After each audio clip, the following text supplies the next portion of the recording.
সমাজে এমন কিছু কালচার দেখছি, অনেক ছেলে কিংবা মেয়ে একাধিক বিয়ে করছে, অনেক মেয়ে অনেক মহরানার আশায় বিয়ে করছে, কিছুদিনের জন্য মহরানা নিয়ে সে স্বামীকে ডিভোর্স দিয়ে আবার অন্যত্র বিয়ে করছে, না, এমন এটা ৬টা এটা ৭টা একাধিক বিয়ে করছে। সম্পূর্ণ নিষিদ্ধ শরীয়তে। জি।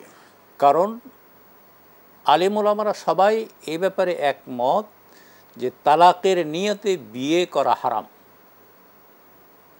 আপনি তালাক দিবেন একে, সে ছেলেই হোক মেয়ে হোক, যে আরেকটা বিয়ে করবেন এটা এই নিয়ত করে বিয়ে করাটাই হারাম।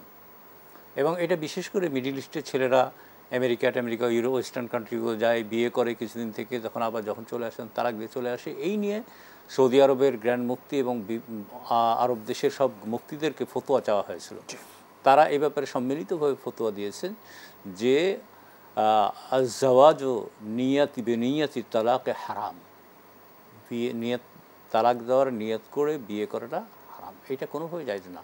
এই পত্রপত্রিকা আসতেছে এরকম, এটা কিছু দুর্বৃত্তায়ন আমাদের ভিতরে ঢুকে গেছে ছেলে এবং মেয়েদের ভিতরে, তারা এটা করতেছে। এটা কোনোভাবে, এটা ইসলামও সমর্থন করে না, সামাজিকভাবে তো কোনোভাবে সমর্থন করে।